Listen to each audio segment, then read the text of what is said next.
José de Arimatea.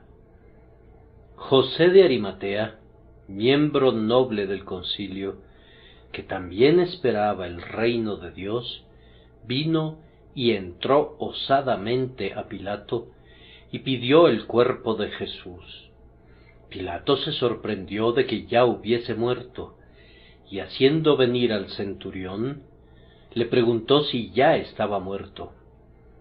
E informado por el centurión, dio el cuerpo a José, el cual compró una sábana, y quitándolo, lo envolvió en la sábana, y lo puso en un sepulcro que estaba cavado en una peña, e hizo rodar una piedra a la entrada del sepulcro.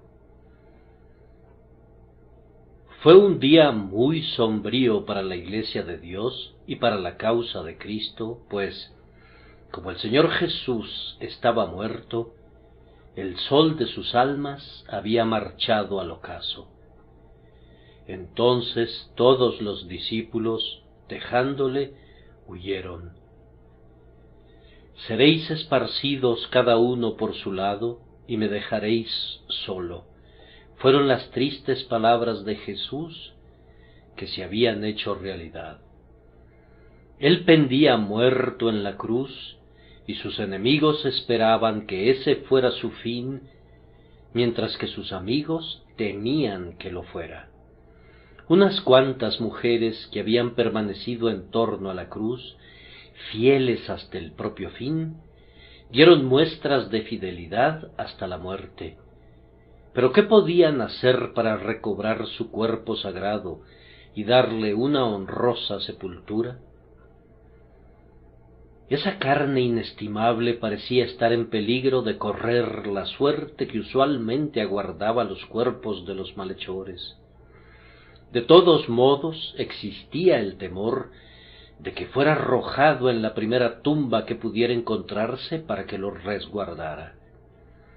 En aquel momento de riesgo, José de Arimatea, un ciudadano judío de quien no se tiene ninguna información previa y de quien no se vuelve a hablar nunca más, hizo de pronto su aparición. Él era justamente el varón que se necesitaba para la ocasión. Era un hombre de valía, un hombre que poseía esa clase de influencia que prevalecía con Pilato. Era un hombre rico, era un miembro del concilio, un miembro del Sanedrín y una persona de peso y carácter.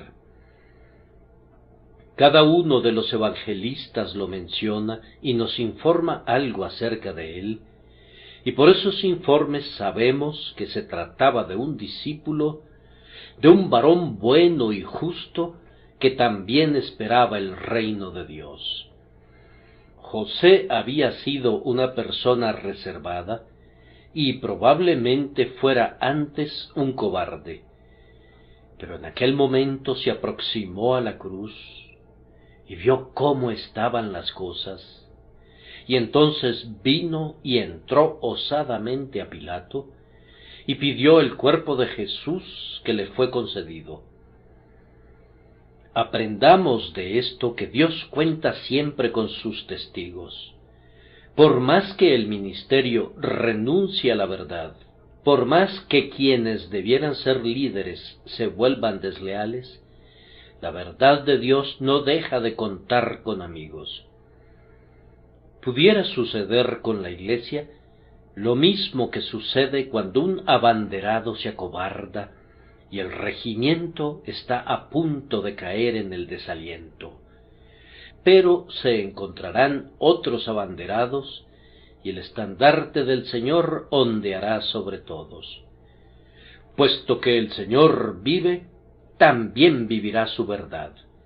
Puesto que Dios reina, también reinará el Evangelio, aun cuando sea desde la cruz. Decid entre las naciones, Jehová reina desde el madero. Esta es una singular versión de un versículo en los Salmos que contiene una gloriosa verdad. Si bien Jesús pende muerto en la cruz, conserva todavía la posesión del trono y habrá de reinar por los siglos de los siglos. Debes recordar esto para tener ánimo en el día nublado y sombrío. Si vives en cualquier lugar en donde los fieles escasean en medio de los hombres, no te retuerzas las manos llevado por la angustia, ni te quedes sentado sumido en la desesperación, como si fuese el fin de la causa que amas. El Señor vive, y Él mantendrá viva una simiente fiel en la tierra. Otro José de Arimatea se presentará en el momento de urgente necesidad.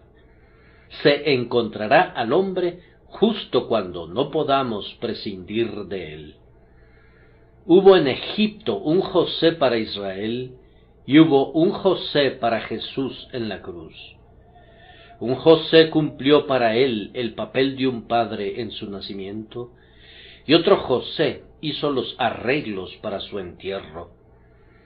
El Señor no se quedará sin amigos.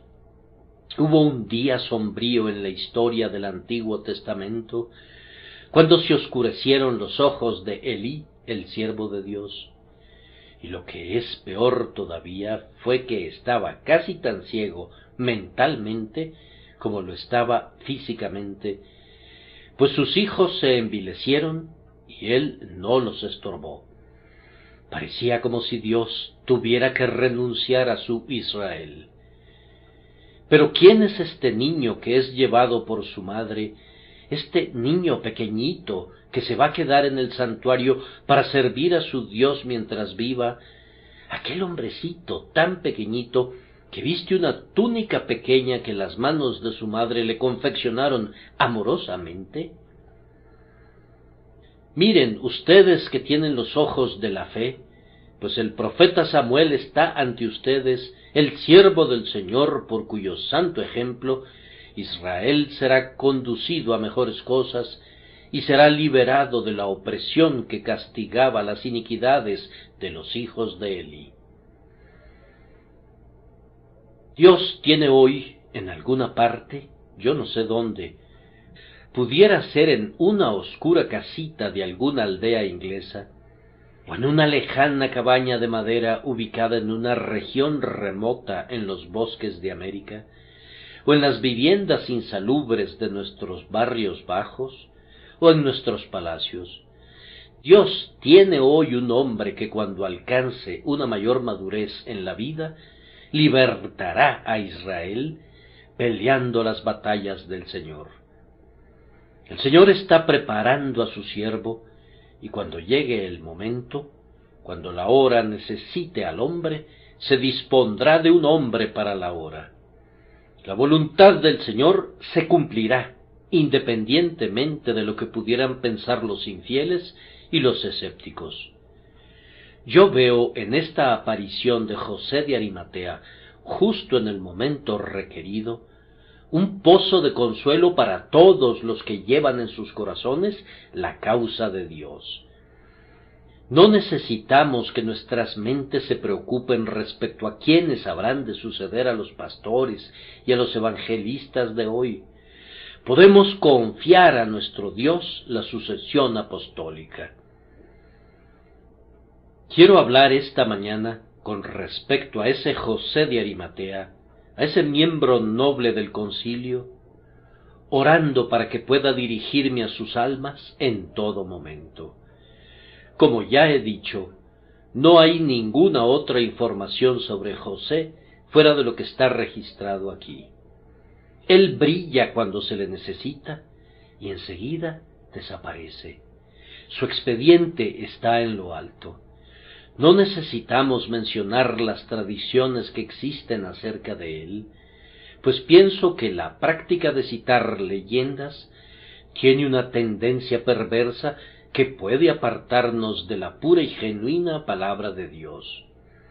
¿Qué tenemos que ver ustedes y yo con la tradición?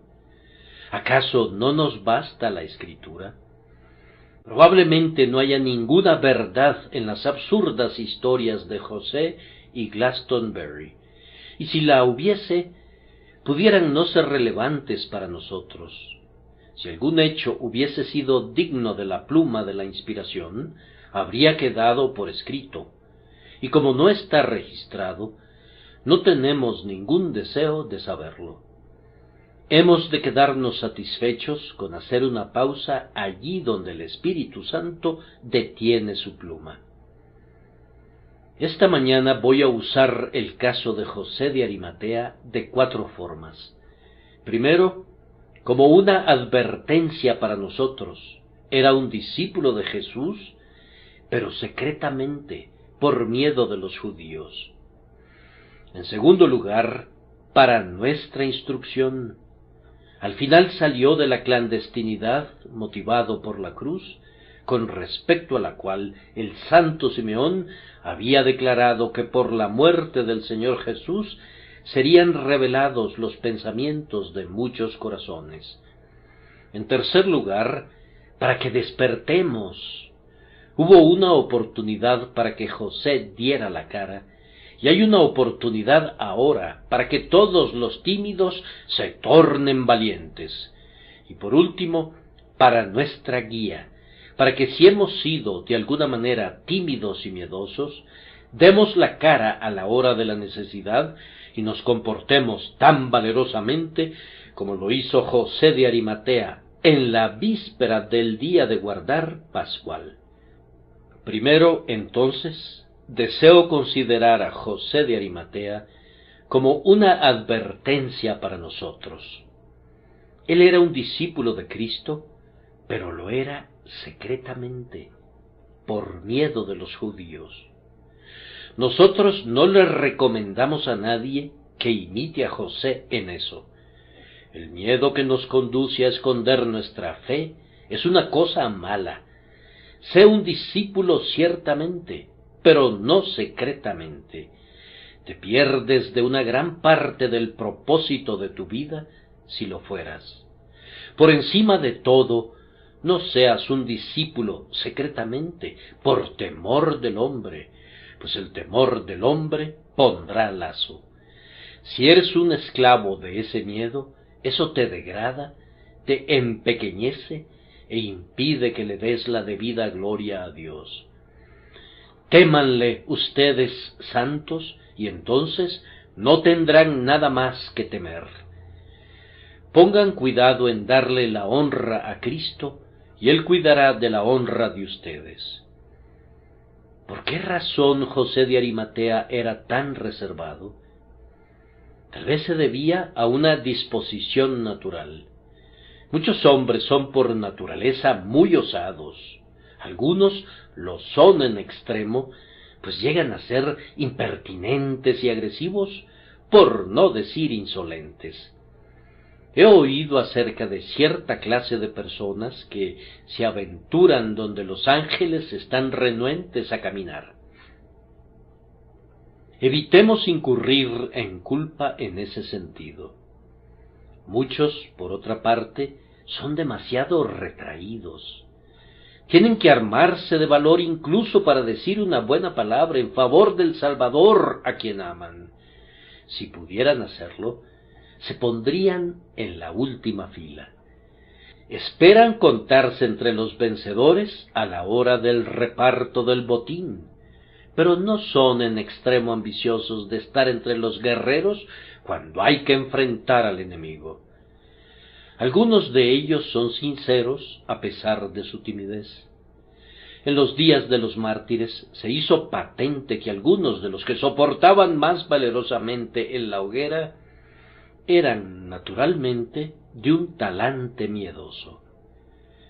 Fox hizo notar que algunos que se jactaban de cuán bien podrían soportar el dolor y la muerte por Cristo, huían y se retractaban, mientras que otros que temblaban en prisión al pensar en el fuego, actuaban como hombres valientes en la muerte, para la admiración de todos los que le rodeaban.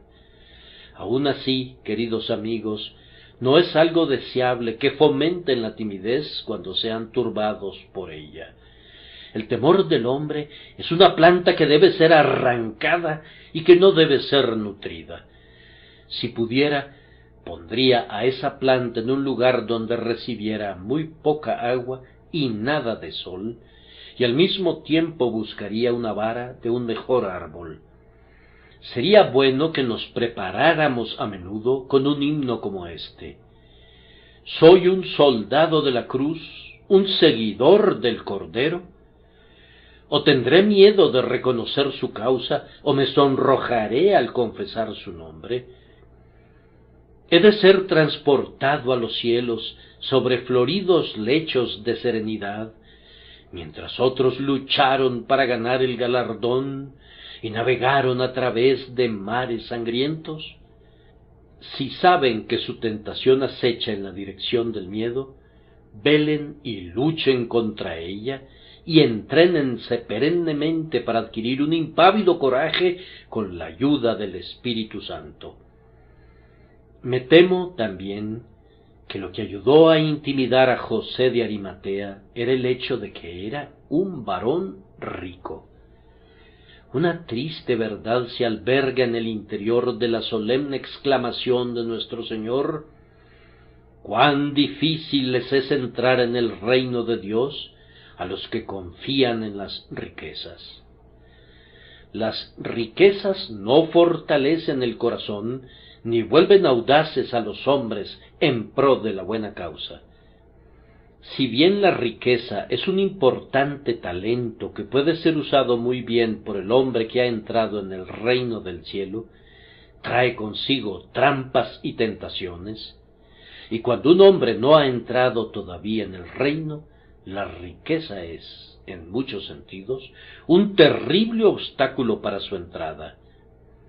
Es más fácil pasar un camello por el ojo de una aguja que entrar un rico en el reino de Dios. Los pescadores del lago de Galilea dejaron sin demora sus pequeñas barcas y sus aparejos de pesca, pero José de Arimatea era un hombre rico, y por eso le costaba dejarlo todo por la causa de Cristo. La tendencia de las grandes posesiones puede verse en el caso del joven que se alejó del Señor Jesús con tristeza, cuando fue puesto a la inusual prueba de vender todo lo que poseía. Potentes nadadores han salvado sus vidas, deshaciéndose de todo peso cuando el barco en que viajaban se había estrellado contra las rocas, mientras que otros se han hundido hasta el fondo porque ataron su oro alrededor de su cintura. El oro hunde a los hombres tan invariablemente como el plomo. Tenga cuidado cualquiera de ustedes que sea rico en este mundo, y no permita que la liberalidad de Dios sea una causa de deslealtad para con Él. Cuídate del orgullo de la vida, de los deseos de alcanzar un rango social, del deseo de acumular, pues cualquiera de esas cosas pudiera impedir tu servicio para tu Señor. Las riquezas inflan a la gente y les impide agacharse para encontrar la perla de gran precio. Un hombre pobre entra en un humilde santuario aldeano donde se predica a Cristo y encuentra la vida eterna.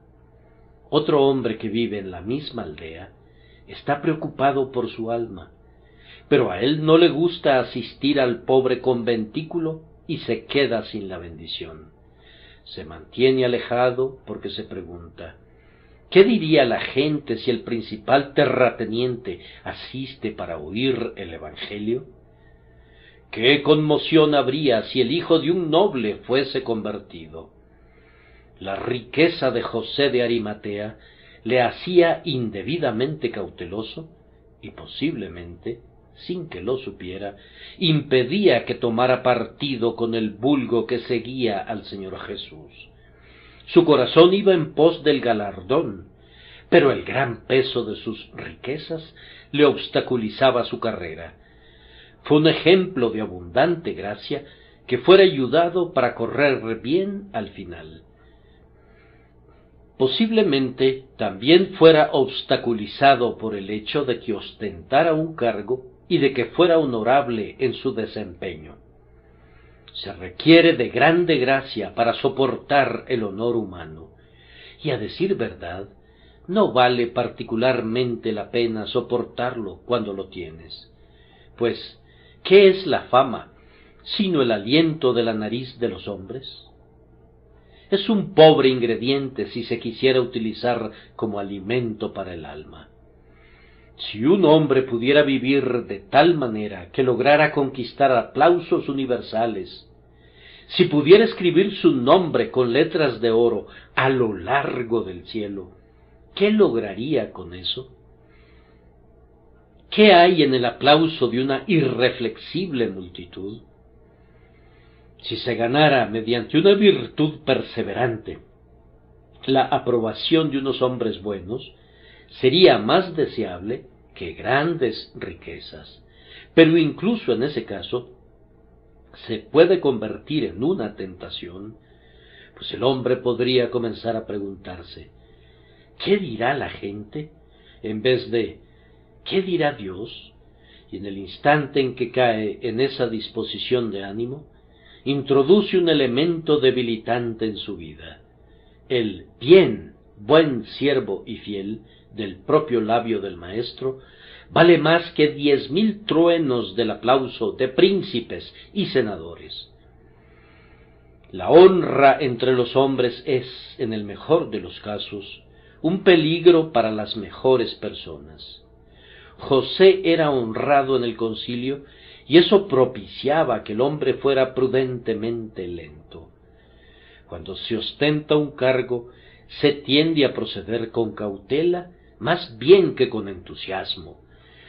Yo quisiera que quienes ocupan elevadas posiciones recordaran esto y juzgaran honestamente, por ellos mismos, si evadir la confesión pública de Cristo no pudiera ser una cobardía indigna de la posición en la que el Señor los ha colocado. Parece claro que todas las cosas terrenales que los hombres ambicionan pudieran no ser tan deseables como parecieran serlo, y aquello por lo que los hombres darían sus ojos a cambio de alcanzarlo, sería de menor valor si sus ojos estuviesen abiertos.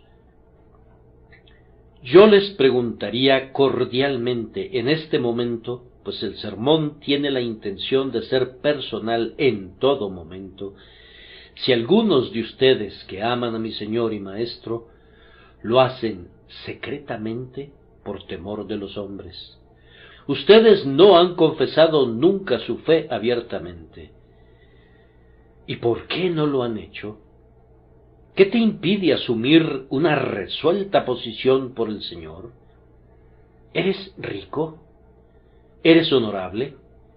¿Ocupas una envidiable posición en la sociedad?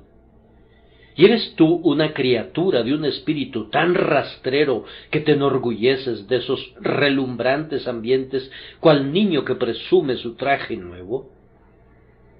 ¿Eres tan cobarde que no te pondrás de parte de los seguidores de la verdad y de la equidad sólo porque son personas de bajo rango? ¿Eres realmente tan vil? ¿No hay ninguna santa hidalguía en ti? ¿Es posible que sólo porque Dios te haya tratado tan bien y te haya confiado tantas cosas, tú le pagues negando a su Hijo, violando tu conciencia y dándole la espalda a la verdad, y todo solo por estar a la moda? Yo sé que puede parecer duro ser tratado con frialdad por la sociedad, o que el dedo del escarnio te señale, pero inclinarse ante ese temor egoísta es indigno de un hombre y es absolutamente ignominioso para un cristiano. Oh, pero mi disposición es tan retraída. Sí, pero no la solapes, te lo ruego, pues si todos compartieran esa mentalidad, ¿dónde estarían los nobles avances de la verdad, sus reformas, sus avivamientos? ¿Dónde estaría nuestro Lutero, o nuestro Calvino, o nuestro Zwinglio? ¿Dónde estaría nuestro Whitefield, o nuestro Wesley, si hubiesen pensado que el principal objeto del deseo era caminar tranquilamente a lo largo del apartado y verde valle de la vida. Pasa al frente, hermano mío, por la verdad y por el Señor. Recuerda que lo que es correcto para ti sería correcto para el resto de nosotros. Por ejemplo, si no te unes a la Iglesia cristiana, cada uno de nosotros podría descuidar también ese deber. ¿Y dónde estaría la Iglesia visible de Cristo? ¿Y cómo se guardarían las ordenanzas de nuestra santa fe como un testimonio entre los hijos de los hombres? Yo exhorto a todos los creyentes clandestinos a que reconsideren la inconsistencia de su clandestinidad y a que abandonen esa cobarde condición. Estoy convencido de que José de Arimatea fue un gran perdedor por su reserva, pues adviertan que no vivió con Jesús como lo hicieron muchos otros discípulos.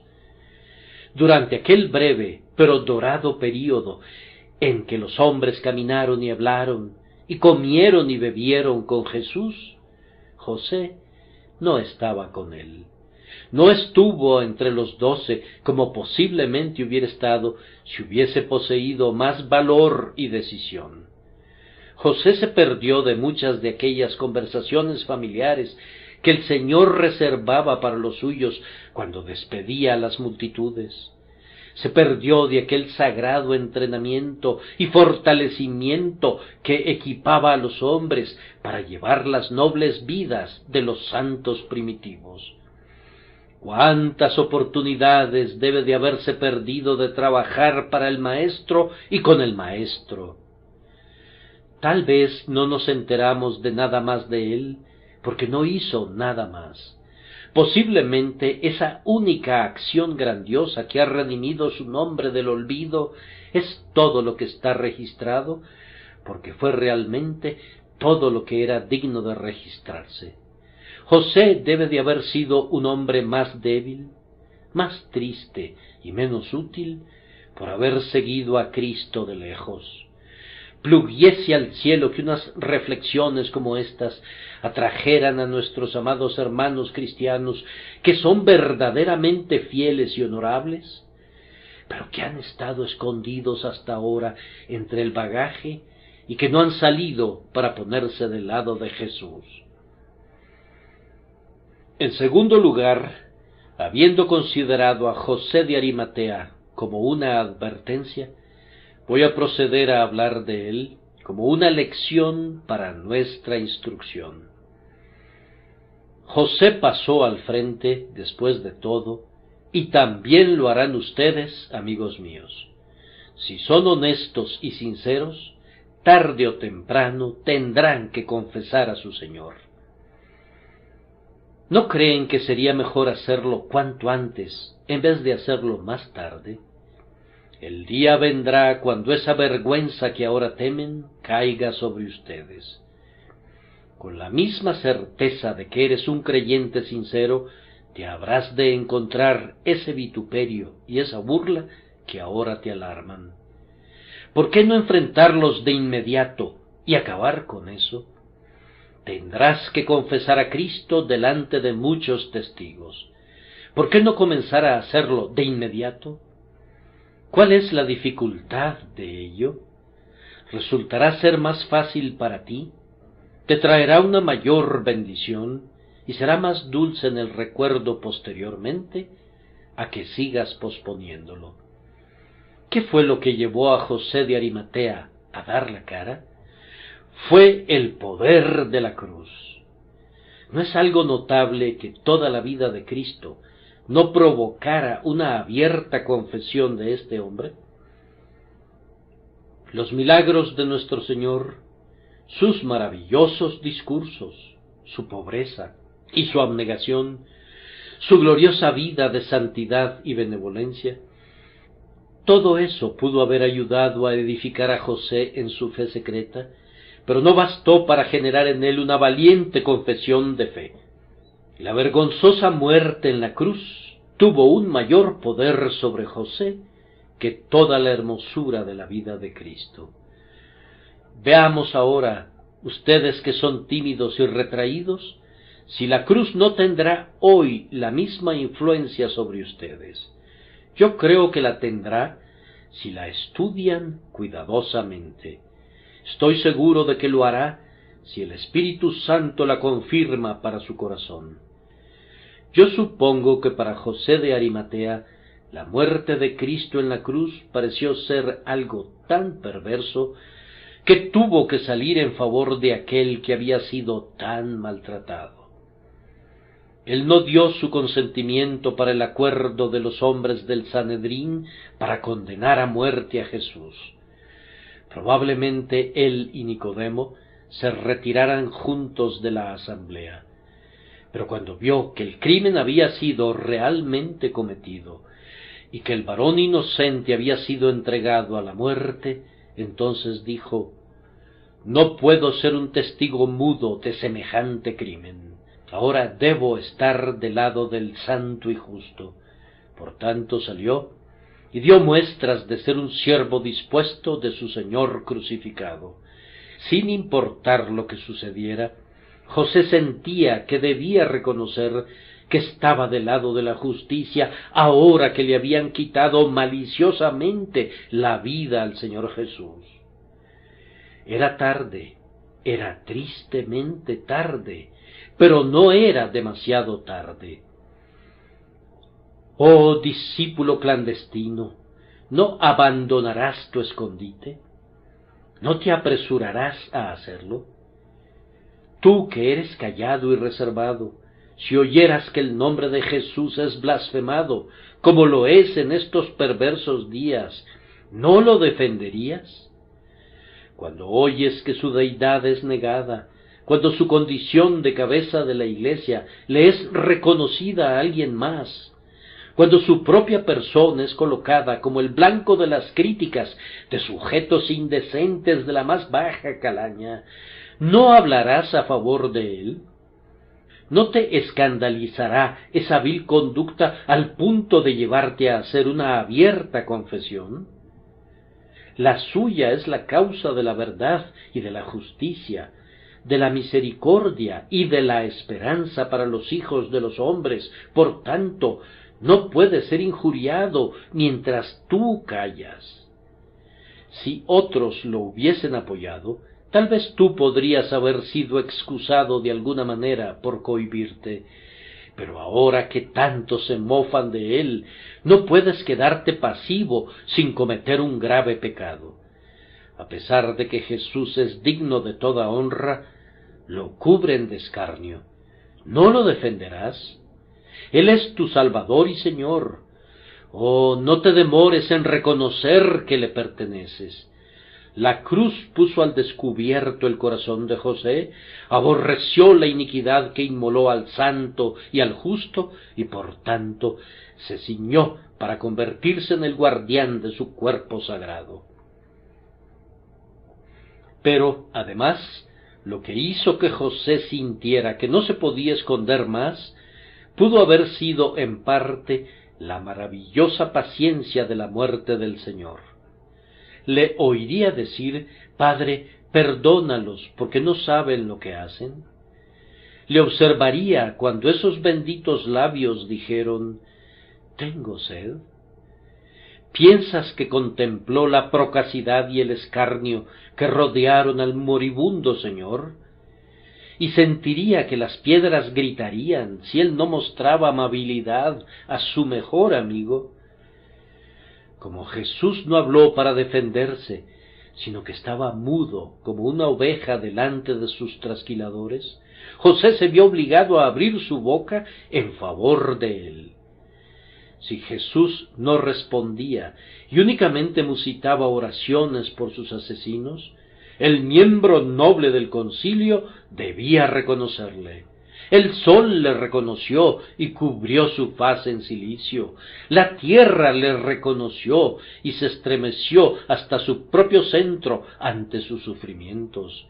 La muerte le reconoció y devolvió los cuerpos que el sepulcro había retenido hasta entonces. El templo le reconoció y en su horror rasgó su velo, cual mujer que tiene su corazón completamente quebrantado por los horrores que ha visto. Por tanto, José tiene que reconocerle y no puede resistir el impulso. Oh hermanos, si ustedes han sido reservados, que un motivo semejante los conduzca a unirse a la vanguardia del ejército. Luego ocurrieron todos los portentos de esa muerte que José presenció, a los que ya he aludido. Bastaron para convencer al centurión de que él era un hombre justo, convencieron a otros de que él era el Hijo de Dios, y aquel que ya era un discípulo de Cristo debe de haber sido grandemente confirmado en esa convicción por todo lo que vio en torno a la cruz. Había llegado el momento en que debía actuar valerosamente como un discípulo de Cristo. ¿No ha habido prodigios de conversión alrededor tuyo? ¿No ha habido respuestas a la oración? ¿No ha habido liberaciones providenciales? ¿No deberían esas cosas conducir a los reservados a declararse públicamente?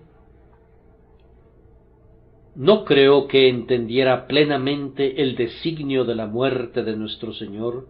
Tenía algún conocimiento al respecto, pero no el suficiente conocimiento como el que tenemos ahora que el Espíritu de Dios ha aparecido en toda su plenitud y nos ha enseñado el significado de la cruz.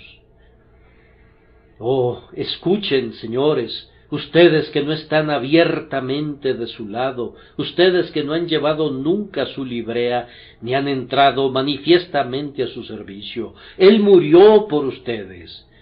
Todas esas heridas fueron por ustedes.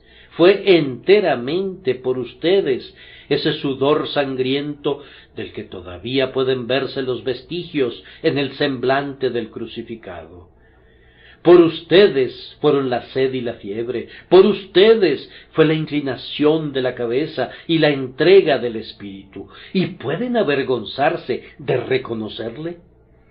¿No soportarán la censura y el escarnio por la amada causa de aquel que soportó todo eso por ustedes? Habla ahora desde lo profundo de tu alma y di: Él me amó y se entregó a sí mismo por mí. Si no puedes decir eso, no puedes ser feliz. Pero si puedes decirlo, entonces, ¿qué sigue? ¿No has de amarle y entregarte por él? La cruz es un imán prodigioso que atrae hacia Jesús a todo hombre de legítimo temple. Es un pendón izado en lo alto, en torno al cual se han de congregar todos los que son leales. Esta cruz de fuego, llevada a través de todas las tierras, despertará a los valientes y los conducirá rápidamente al campo de batalla. Pueden ver a su Señor sufriendo por ustedes hasta la muerte, para luego darle la espalda. Oro pidiendo que no duden más, sino que clamen de inmediato: registra mi nombre entre sus seguidores, pues voy a luchar hasta el fin, hasta que le oiga decir: entra, entra, obtendrás la gloria eterna. Aquí concluyen los comentarios basados en la vida de José de Arimatea por vía de instrucción. Si la cruz no saca a la persona de su escondite, ¿qué cosa lo hará?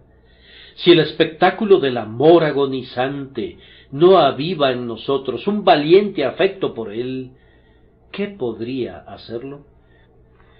Ahora tengo que mencionar, en tercer lugar, algo que nos ayude a despertar. Tal vez se digan en su corazón que la época en la que José vivió fue un tiempo que exigía imperativamente que abandonara su escondite y que entrara a Pilato, pero que ustedes no están bajo ese imperativo. Escuchen, amigos, muchas personas no son fieles a sus circunstancias, cualesquiera que éstas pudieran ser. No consideran que han llegado al reino para un tiempo como este. El Señor Jesús no pende hoy de la cruz, ni necesita sepultura, pero existen otras acuciantes necesidades que requieren de los esfuerzos de ustedes. Las necesidades de esta hora demandan imperiosamente que cada persona que sea recta de corazón reconozca a su Señor y le sirva.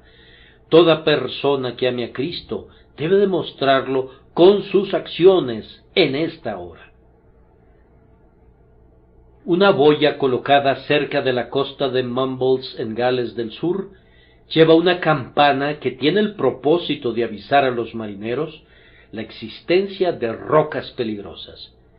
Esa campana no suena si el clima no lo amerita, pero cuando los vientos se desatan y las gigantescas olas avanzan hacia la costa, sus repiques solemnes se escuchan por millas a la redonda cuando se balancea de un lado al otro en los brazos del mar.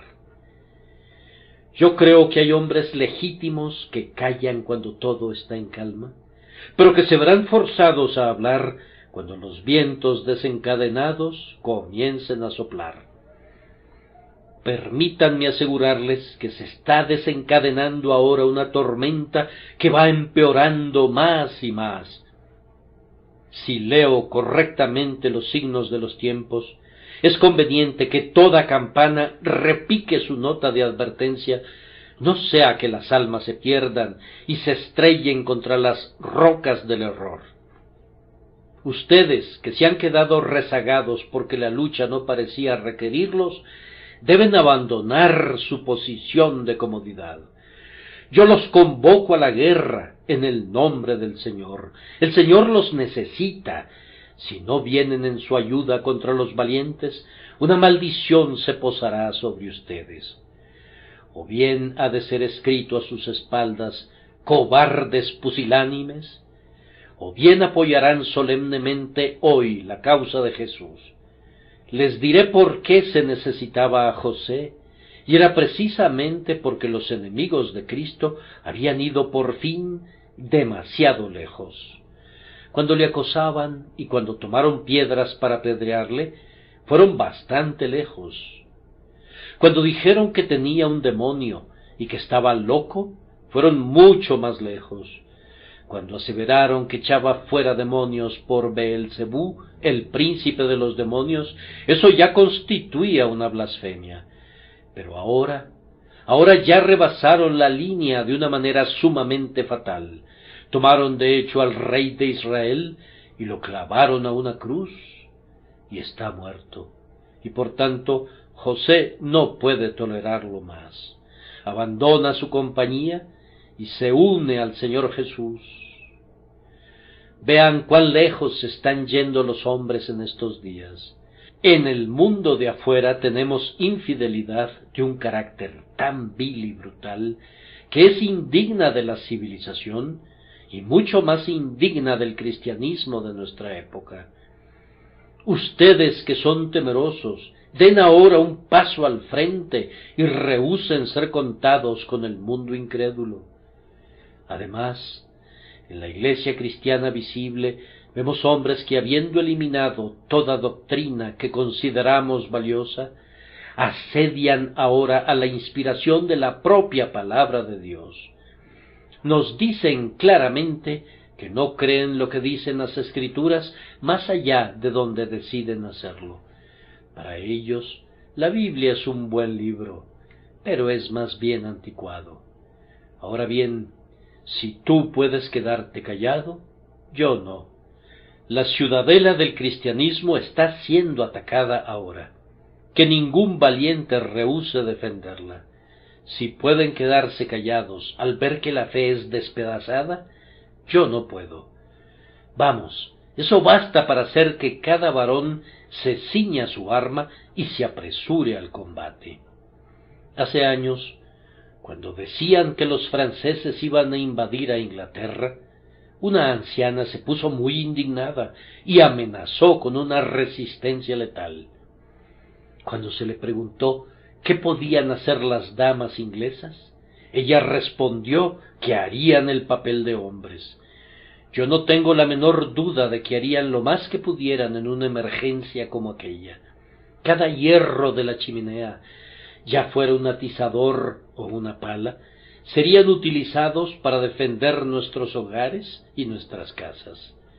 Y lo mismo sucede ahora que el error no conoce límites. Tenemos que salir en defensa de la verdad. Puesto que ellos empujan al error a los extremos, nos compete aferrarnos a cada partícula de la fe. En lo que a mí concierne, yo no renunciaré a ningún entresijo de mi credo por nadie, aun si pudiéramos estar preparados para modificar algunas expresiones. Si la época fuera diferente, no tenemos ese estado de ánimo ahora. Una generación de víboras tendrá que morder una lima desnuda. No modificaremos nada. Si la verdad tiene un aspecto severo, no le pondremos un velo. Si hubiese una ofensa en la cruz, no la ocultaremos. Esta será mi respuesta para quienes quisieran que nos pongamos a tono con el espíritu de la época. Yo no conozco sino un espíritu, y él es inmutable en cada época.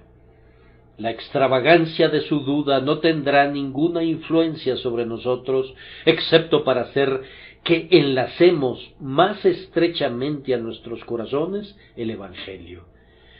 Si les cediéramos una pulgada, ustedes se tomarían un par de kilómetros.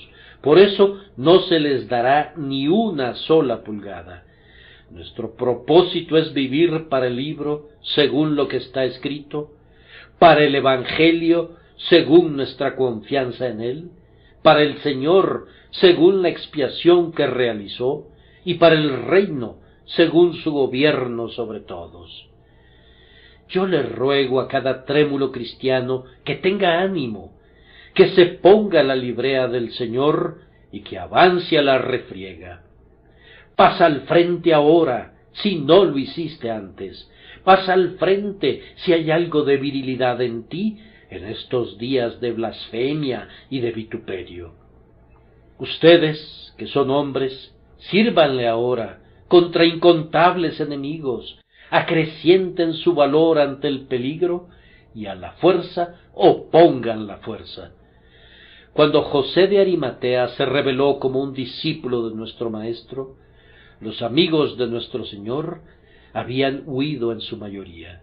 Casi podríamos decir que todos ellos se habían marchado. Entonces José se dijo: voy a entrar y voy a pedir el cuerpo. Cuando todo el mundo huye, es cuando el varón tímido se vuelve valiente. Y yo he notado a menudo que cuando ha habido una amplia deserción de la fe, entonces los débiles se han tornado fuertes. Esas pobres almas que habían dicho: es difícil saber si somos el pueblo de Dios del todo, pues somos muy indignos, se han arrastrado fuera de sus guaridas y se han vuelto valientes en la lucha, poniendo en huida a los ejércitos extranjeros. Se le pidió a una hermana que expusiera su experiencia ante la iglesia, pero ella no pudo hacerlo. Sin embargo, cuando se retiraba, se volteó y dijo: yo no puedo hablar por Cristo, pero podría morir por él. Regresa, le dijo el ministro, tú eres bienvenida aquí. Esos que están escondidos se comportan gloriosamente en los días en los que somos propensos a temer que ningún testigo por la verdad siga vivo. O que sean más resueltos a servir fielmente al Señor Jesús, ustedes que viven donde la religión va en declive. Y luego ustedes saben que en el tiempo de José, el pueblo que era fiel al Señor era un grupo muy débil. Los que no eran absolutamente pobres, las mujeres que podían ministrarle de sus riquezas, eran incapaces de reunirse con Pilato y pedirle el cuerpo. Él no las habría recibido, y si lo hubiese hecho, ellas eran demasiado tímidas para solicitar una entrevista. Pero José era rico y era un miembro del concilio, y por tanto parecía decir: estas apreciadas y buenas mujeres necesitan de un amigo. Ellas solas no pueden rescatar de la cruz el precioso cuerpo. Iré al gobernador romano. Junto con Nicodemo voy a proveer el lino y las especias. Las mujeres nos ayudarán a bajar a Jesús del madero y a colocarlo en mi nuevo sepulcro y a envolver su cuerpo en lino y especias para embalsamarlo honorablemente. Algunos de ustedes viven en aldeas del campo, donde los que son fieles a Dios son muy pobres y no tienen mucha capacidad en su medio. Si algo debiera motivarlos a ser más decididos, tendría que ser ese hecho. Se requiere de valentía para ayudar a un grupo débil. Cualquiera persona común irá en pos del éxito, pero el hombre verdadero no se avergüenza de una causa despreciada si se trata de la causa de la verdad. Ustedes que tienen talento y riqueza deberían decir: iré ahora y les ayudaré. No puedo dejar la causa del Señor a esa gente pobre. Sé que hacen lo más que pueden, pero como eso es poco, voy a unirme a ellos y voy a dedicarme a ayudarles por causa de mi grandioso Señor.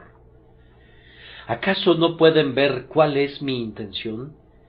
Mi único deseo esta mañana es inducir a cualquiera de ustedes que haya flaqueado por un instante a que vaya a la carga por Jesús y por todas partes, en cada lugar que pudiera sugerírselo la sabiduría, que confiese este nombre amado y sagrado.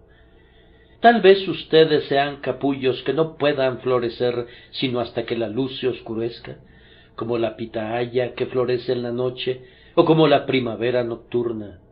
Ahora es su hora, la noche ha llegado ya. Florezcan, mis queridos amigos, y llenen el aire con la deleitable fragancia de su amor. Cuando otras flores están cerradas, preocúpense por abrirse al rocío. En estas tenebrosas horas, brillen ustedes, estrellas. El sol se ha puesto. Si no fuera así, podrían permanecer ocultas, pero ahora permitan que las veamos. José y Nicodemo no se habían dejado ver a la luz del día cuando Jesús vivía, pero cuando el sol se puso debido a su muerte, entonces su fulgor brilló a plenitud. Oh hermano mío vacilante, ahora es tu tiempo y tu hora. Sírvete valientemente de eso para la causa de nuestro grandioso Señor. Por último, hay algo en este tema que es para nuestra guía. Alguien dice: ¿qué quieres decir con dar la cara? Puedo ver lo que hizo José. ¿Qué he de hacer yo? Yo no vivo en Arimatea y no hay ningún Pilato en estos días. Al reconocer a su Señor, José se expuso a un riesgo personal. Un esclavo cristiano cuyo amo fue ejecutado por ser un cristiano, fue al juez y le pidió el cuerpo de su amo para sepultarlo. El juez le preguntó: ¿por qué deseas el cuerpo de tu amo? Porque él era un cristiano y yo también lo soy. El esclavo cristiano fue también condenado a morir por esa confesión. Pudiera haber sucedido lo mismo con Pilato, pues los gobernantes judíos odiaban a José y anhelaban su muerte. Se había reservado durante mucho tiempo, pero ahora arriesgaba su vida en manos de los judíos y acudía osadamente a Pilato. Leemos: pidió el cuerpo de Jesús, pero como bien dice un comentarista, él no era ningún cobarde, aunque imploró que le entregaran el cuerpo. Simplemente suplicó, rogó por el cuerpo, imploró para recobrarlo, y el procurador cedió a su deseo. Ahora, ¿crees tú que si fuese necesario poner en peligro tus mejores intereses terrenales por causa de Cristo, podrías hacerlo? ¿Perderías el nombre que tienes para la cultura y el valor, confesando la antigua fe en estos días apóstatas? ¿Puedes dejarlo todo por Jesús? Aunque destruyera los vínculos más queridos, aunque destrozara las más brillantes perspectivas, ¿podrías tomar la cruz y seguir a tu Señor? Aquel que murió por ti merece que calcules el costo y que lo consideres como nada por su causa amada, si es que le puedes honrar. Recuerda además que este buen hombre, José de Arimatea, cuando tomó el cuerpo de Jesús, atrajo sobre sí la contaminación ceremonial. Pudiera parecerte algo muy insignificante, pero para un judío era muy grave, especialmente durante la semana de la Pascua. José tocó ese bendito cuerpo y, según el juicio de los judíos, se contaminó. Pero, yo les garantizo que no consideró que fuera ninguna contaminación tocar la bendita persona de su Señor, aun cuando la vida hubiera partido de ese cuerpo sin par. Y no era ninguna contaminación. Era un honor tocar ese cuerpo santo, ese cuerpo preparado por Dios. Sin embargo, te dirán que te rebajas si das la cara por Cristo y te unes con su pueblo. Te señalarán y te endilgarán un nombre oprobioso y te acusarán de fanatismo. Asume esa bendita vergüenza y di, como lo hizo David: aún me haré más vil. La deshonra por Cristo es honor, y la vergüenza por él es la propia cumbre de la gloria. No te quedarás rezagado, así confío, sino que darás un paso al frente y confesarás tu fe, aunque te conviertas por ello en la escoria de todas las cosas. Y luego, habiendo arriesgado su vida y habiendo renunciado a su honra, este hombre estaba contento con incurrir en un gran costo en el sepelio de Cristo. Fue y compró lino fino y renunció alegremente a ese sepulcro cavado en la roca, cuya posesión era la ambición de todo israelita, para que el Señor fuese sepultado allí. Ahora bien, siempre que reconozcas a Cristo, reconócelo en la práctica. No le niegues tu bolsa, ni pienses que puedas decir yo soy suyo sin hacer nada por él. Leí la historia de un diácono anciano en Maine, en Estados Unidos, que entró a una reunión después de que se había realizado una colecta para las misiones.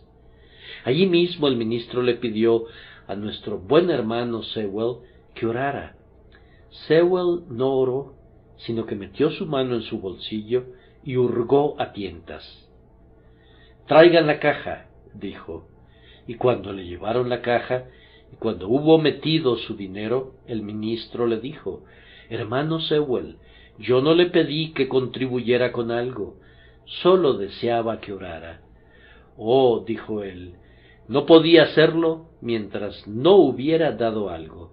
Se sentía obligado a hacer algo primero por la gran obra de las misiones, y habiendo hecho eso, pudo orar. Oh, que todo el pueblo de Cristo sintiera la justicia de esa línea de conducta. ¿Acaso no es sobremanera natural y apropiado? Cuando el Salvador necesitó una sepultura, José no podía dejar de serle fiel dejándolo insepulto. Y ahora que el Salvador no necesita ser sepultado, sino que necesita ser predicado entre los hijos de los hombres en todo su poder viviente, si le amamos, tenemos que hacer todo lo que esté de nuestra parte para propagar el conocimiento de su nombre. Den un paso al frente entonces, pasen al frente entonces, ustedes que están escondidos detrás del bagaje. Algunos de ustedes son forasteros que vienen del campo, que han vivido en la aldea y que han asistido a los servicios, pero que nunca se han unido a la iglesia. No dejen que amanezca otro domingo sin que hayan sometido su nombre para ser contados con el pueblo de Dios. Y cualquiera de ustedes que haya venido con frecuencia al tabernáculo y diga que nadie le ha hablado, que le hable simplemente a alguien más y que reconozca lo que el Señor ha hecho por él. José de Arimatea, ¿dónde estás? Pasa al frente, hombre, pasa al frente, tu tiempo ha llegado, pasa al frente ahora. Si has seguido a Cristo secretamente, lanza el sigilo a los vientos. A partir de ahora, has de estar entre los más valientes de los valientes, entre los escoltas de Cristo que le siguen donde quiera que va. No tengas ningún miedo, ni pienses en el miedo, sino más bien considera que todo es un gozo si caes en múltiples tribulaciones por causa del nombre de aquel que es Rey de Reyes y Señor de Señores, a quien sea la gloria por los siglos de los siglos. Amén.